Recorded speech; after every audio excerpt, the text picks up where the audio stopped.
There are 3 additional capabilities that we can control in the DAC. The first one is edge blending. Edge blending is the ability to create a smoother transition between 2 layers. Let's have a look at the BoneMatrix layer.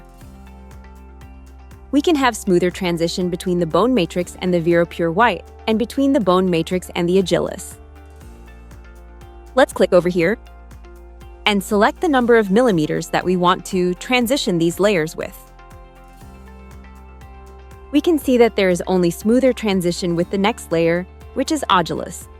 To view the transition between the previous layer, Vero Pure White, and the BoneMatrix, we need to change priorities between these 2 layers.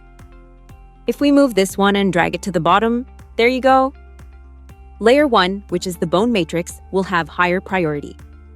And the smoother transition appears between this one and the previous layer, which is layer 2, Vero Pure White.